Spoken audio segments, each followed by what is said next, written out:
আবারও একবার আজ প্রেমে মেতে উঠল দুলারি আর ঋদ্ধ স্যার। হ্যাঁ বন্ধুরা, নতুন পর্বে দেখতে পাওয়া যায় ঋদ্ধ স্যারের গাড়িতে বসে রয়েছে দুলারি আর গুলটি। হঠাৎই ঋদ্ধ স্যার রাস্তায় একটা ভুট্টার দোকান দেখতে পেয়ে গাড়িটাকে থামায়। তখন দুলারি অবাক হয় আর ঋদ্ধ স্যারের মুখের দিকে তাকিয়ে বলে, এ কি, আপনি গাড়িটা থামালেন কেন?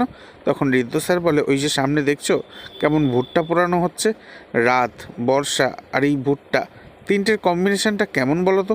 তখন দুলারি বলে, একেবারে চাকাচাক। তখন ঋদ্ধ স্যার বলে, খাবে নাকি? দুলারি বলে, হ্যাঁ, আর গুলটি চ আমার সাথে। তখন গুলটি পিছনের সিটে বসে থাকতে থাকতে তো একেবারে গভীর ঘুমে ঘুমিয়ে পড়ে। তখন ঋদ্ধ স্যার দুলারিকে বলে, ওকে ঘুমোতে দাও, বরঞ্চ আমরাই যাই, গিয়ে খেয়ে আসি। এভাবেই দুজনের গল্প চলতে থাকে ভুট্টা খেতে খেতে। তবে কি এবার কোনোভাবে অনুষা দেখে ফেলবে নাকি এই দৃশ্য?